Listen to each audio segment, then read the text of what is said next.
and welcome back to the Essentials Club. If you are new around here, I am Maddie, and today we're going to be jumping into another DIY sewing tutorial. If you've watched my videos before, you probably know that I'm either wearing a button-up shirt or thrifting a button-up shirt, and I'm quite literally obsessed with them. I feel like they're just such a staple in any wardrobe. So today I thought I would give my hand at trying to make my own button-up from scratch. And in this video, I'm going to kind of show you two different ways that we can finish it. So if you are following along, you can pick and choose the details that you do like, and you can make your dream garment following along those specific steps. This is what you'll need to get started. We'll obviously need our sewing machine, some material. The amount that you need depends on the style that you'll be making. I'll put the suggested measurements you'll need below in the description box for the dress style as well as the midi length top. To be honest, I don't think there's many materials that don't work for this. I think maybe avoiding stretch is probably the only suggestion. You could use something like a thick denim if you wanted that style. You could use something like a thin linen. Totally up to your personal interpretation and what you want to create. If you're thinking of something like more summery and flowy, go for a lighter material. If you're maybe wanting to wear this in a cooler climate, go for a thicker material. But once you have figured out the material that you're going to be making this garment out of, you'll then need some matching thread to go with that material, a reference shirt which we will be tracing as our pattern. So ideally find something that fits you how you would like it to, and if you can't find something that is that ideal fit, we can then figure out the extra seam allowance to add throughout the process. Some fabric scissors, some fabric chalk, a measuring tape,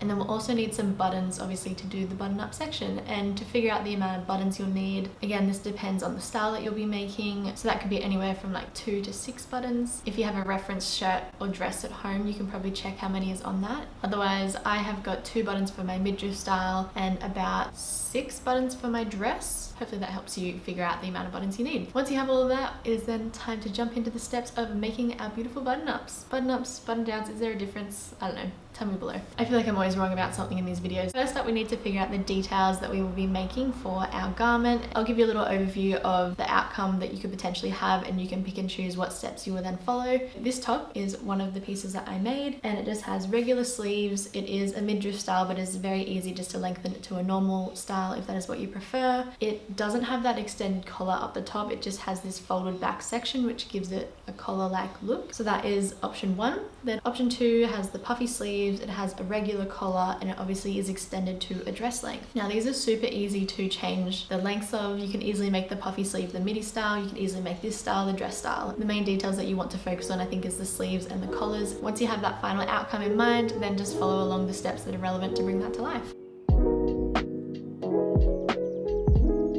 So first up, we're going to lay out our material that we have ready to go and grab our reference shirt. For me, mine are kind of like a little bit of an oversized style, so I'm going to try and keep to that just because that's what I prefer to wear. So first, I'm going to cut out these front 2 sections. So I literally just folded my shirts until I was focusing on one of those front sides. Because it is already a fit that I want it to be, I'm only going to be adding about 1/2 inch to it. If for some reason the shirt that you're referencing is too small, you might want to add maybe 1 to 2 inches seam allowance, and likewise, if it is an oversized shirt, maybe just cut it pretty much exactly where it is, as that will be enough seam allowance to take it down a size. So once you're happy with the placement, you've figured out the seam allowance and got that all ready to go, you can use your fabric chalk to then trace around that and trim out your first piece. You'll then need to cut out the other side of the front, making sure that it is a mirrored side, obviously, as we want them to sit opposite each other. So you can either just replicate that first piece by placing it good sides down on the material, or you can use the shirt as a template again and place it on top and add all the extra seam allowance. At that point, you should have the 2 front sides done. Then we've switched around to focusing on the back, and again, we just lay down the top, tuck the sleeves away, tuck anything else away, so that we were just focusing on the back section, and trim that out with the extra seam allowance. That means we should have the back panel and the 2 front panels. Let's focus on one front side and the back side first, and we'll lay them good sides facing. We obviously want the shoulder edge and the armhole and the side edge to all match. We are then just going to sew down the side edge and that top shoulder section, and leaving the rest of the areas open.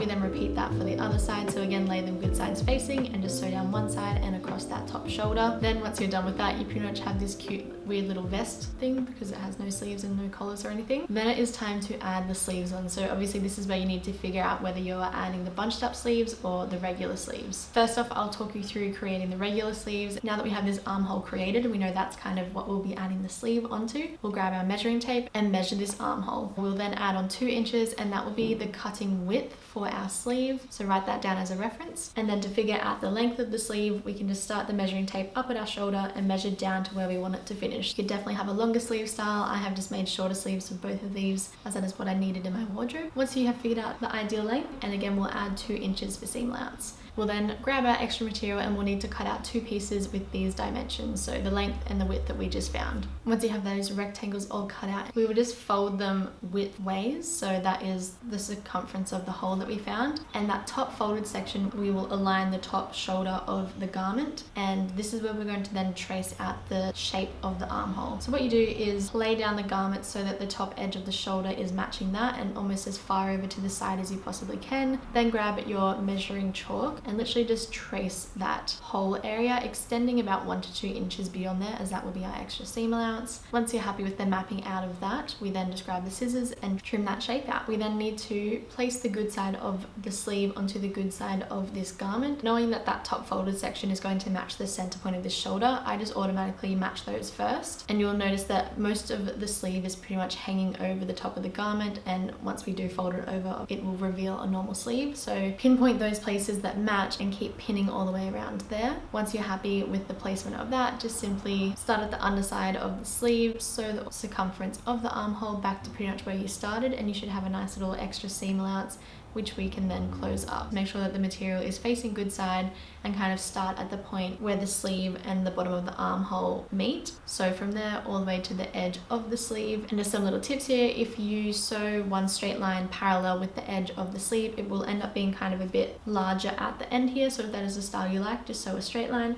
Otherwise, instead you can sew on an angle inwards of the material, and that will help create a smaller sleeve. Again, another decision that you can make based on what you prefer. And once you have sewn that edge closed, we will then just repeat the same step for the other sleeve. And then you can do one final try on before you then hem the bottom. I would suggest maybe doing about 1/4 inch to 1/2 inch double fold. So you do one fold and then do another fold, and that will help secure it and make sure that it doesn't fray. That is how we add the regular sleeve. And if you want to do the puffy sleeve style, you pretty much do the same steps of measuring the armhole and figuring how much you need to add. This is where you can determine how gathered you want it to be. I ended up adding an extra 10 inches, and that way it'll be like a little bit gathered up here, but it'll end up being quite massive down here, and it'll give that real balloon effect. If you want kind of a similar gathered effect to me, add about 10 inches. From there, if you don't want it as much, maybe you only add about 5 to 6 inches, and if you want quite an extra amount of gatheredness, you can add about 15 inches. Again, you'll then just need to figure out the length by measuring from the top of your shoulder down to where you would like it to finish, and then adding the 2 inches of seam allowance. So you've got that extended width for the armhole and that regular length. So again, cut out your 2 rectangles. We will then again fold it. So now we obviously have an extended height of the sleeve, and what I tend to do is just place this armhole section of the garment in the center, so you have a bit of extra up the top and a bit extra down the bottom,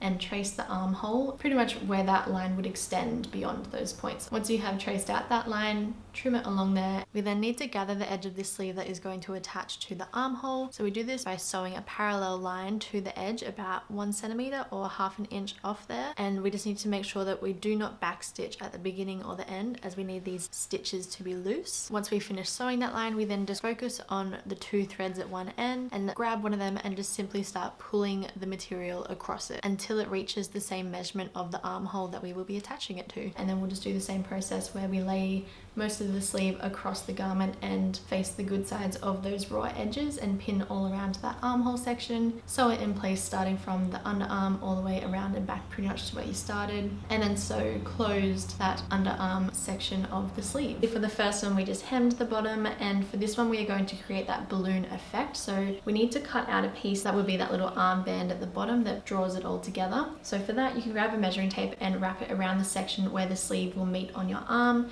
You don't want it to be tight around there. You want it to be quite a bit looser. So once you wrap that measuring tape around there, we will add about 3 inches, and that should be enough for seam allowance, and also just to give it that little oversized fit. That will be the length that we'll be cutting it, and then to figure out the width, whatever the final width you would like this band to be, we'll then double that and then add an inch for seam allowance. If you want yours to be 1 inch wide, we'll then double that, which is 2 inches, and then we will then add an extra inch for seam allowance, so that will be 3 inches wide. You'll then need to cut out 2 rectangles at these dimensions. We will fold them good sides facing and sew along the short sides of each of those. Flip them now so the good sides are facing out and the 2 raw edges are meeting each other. Those raw edges are what we are going to attach to the bottom of the sleeve. Obviously there is a difference in size of the bottom of the sleeve and this armhole section, so we need to gather this bottom section. So jump over to the machine, preferably starting at the bottom seam, and sew one line about 1/2 inch to 1 centimeter off the edge. Make sure that you don't backstitch to start or begin, as we'll need to pull these threads. Then to gather that, grab one of the threads and just kind of start pulling the material over the top of it, and naturally that will start gathering. So keep gathering this until you find it starts to match the point where we will be adding it onto this little arm strap section. Once you've got it down to a point where it looks like it will join on there, we will then just pop this strap around the edge so that the good sides are facing, pin it in place,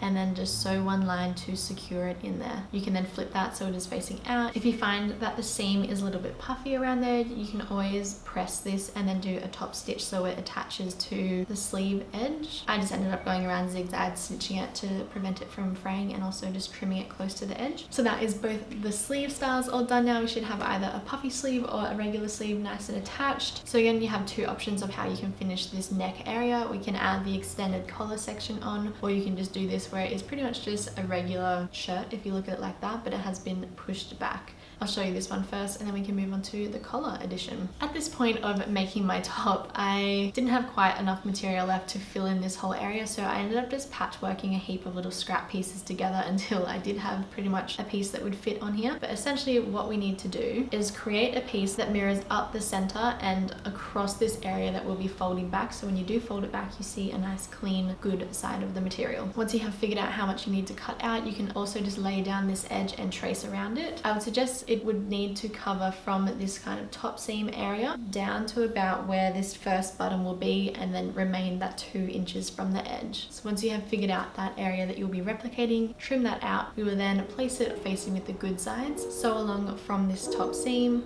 across here and then all the way down this center seam.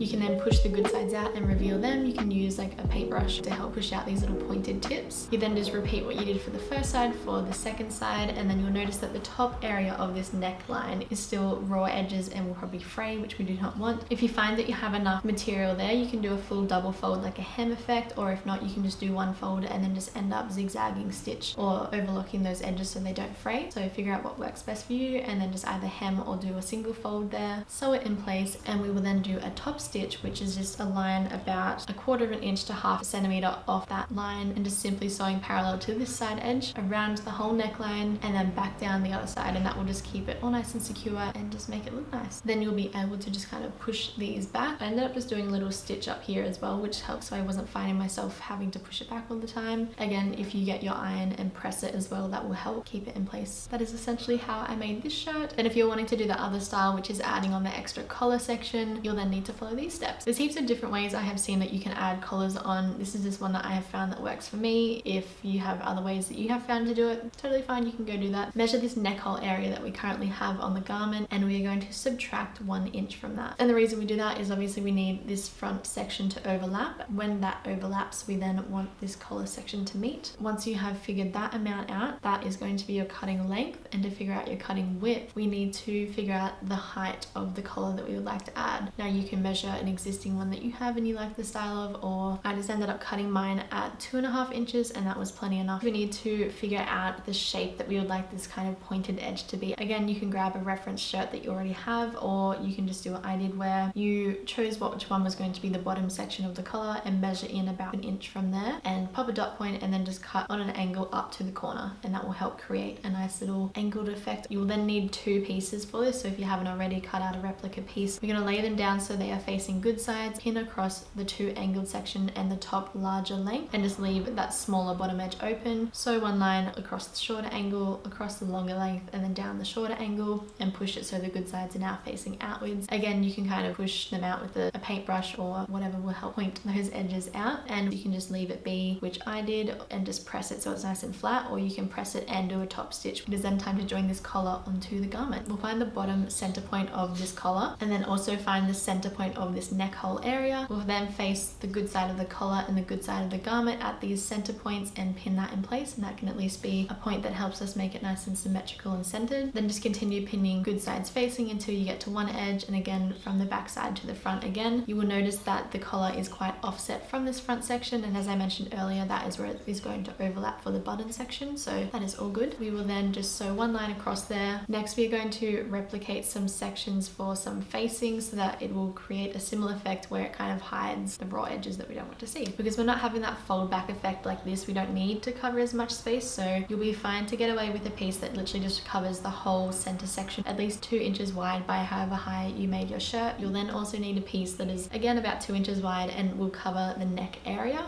We'll then lay the good sides of these front patches matching the area that they were meant to be replicating and pin them in place, and we'll start from the bottom, so up and across, and stop about 1/2 inch or 1 centimeter from where the edge of that material is. And we are then going to then add this facing for the collar section, so that is going to be the extra seam allowance where we join them. As you might have noticed, the collar is kind of in there as well, so that's just fine, just keep that hidden in there. Match those little edges, sew them good sides facing, and do the same thing where you face the good sides of this neck facing all the way around the edge back until that other side as well. And again, there should be that extra bit of seam allowance where we stopped from the edge, and you can sew them good sides facing and trim off any excess material. And before we flip them all good sides out, this might be a good point to go around and zigzag stitch or overlock any of these raw edges that are showing. Once you're happy with that, flip it out so the good sides are all revealed. Use a clean paintbrush or something that will help push the edges so they're nice and crisp. Then just go around and either zigzag stitch, overlock, or hem these raw edges of the facing that we just added.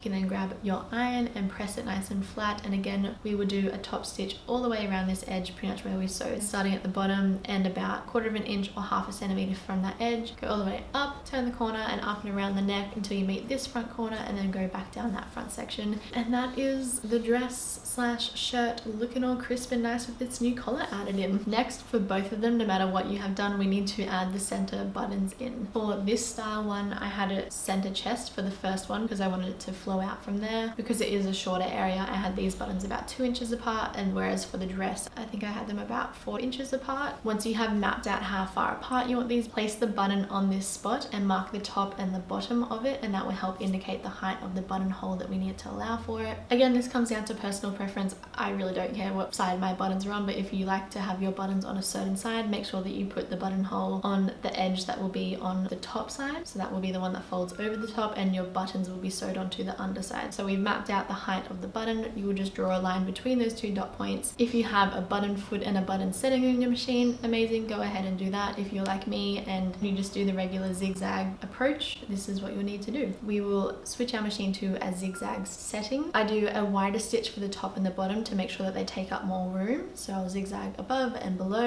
and then I would do a not as wide stitch along those sides, so filling in the 2 sides. And what I end up creating is a box that kind of protects that buttonhole that we'll be creating. You can then grab a seam ripper or a pair of fabric scissors and literally just trim open that inner section of the buttonhole, and that will allow our button to go through. Maybe just double check with your button that it fits through there first, and if all is good, then all is good. Repeat that for all the buttonhole sections, and then to actually figure out the placement of the button, overlap the buttonhole section onto where the buttons will be. You can then use a pencil or some fabric chalk and literally just put that through the buttonhole, mark a place in the underpiece, and that will help you indicate where you then need to sew the button. Thread a hand needle and just do the process of tying it on at the edge, so that helps secure the end. Pop it from the underside through the button and hand sew it up and down until you feel like it's nice and secure. Finish at the bottom edge, just tie like a triple or quadruple knot to secure it in place, and repeat that for all the buttonhole sections. And then we have one final step to finish our garment. Lastly, you will just need to go around and hem the bottom section and zigzag stitch or overlock any of the raw edges on the inner seams. And then, my friend, you have a new button button-up shirt or dress or whatever you may have made, and you can go and enjoy it. I hope it all made sense. As always, I don't think I do things conventionally. Sometimes I have ways that are a bit different to others. If you were taught a certain way and do something differently, amazing, go ahead and do that. If not, hopefully I have shown you a new way of doing something and we can help each other on our sewing journeys. If you did happen to follow along this tutorial, I would love to see how your garment turned out, so don't forget to tag me at the Essentials Club on Instagram or wherever you may find me. I hope you enjoyed the process. I hope you learned something new. I hope you had fun. Remember, sewing's meant to be fun. Yes, it can be frustrating at times, but it is such an amazing outlet and such a rewarding thing that you get to prance around something that you made afterwards. Time to go style these babies up. Thanks for tuning in, and I will see you guys in the upcoming videos.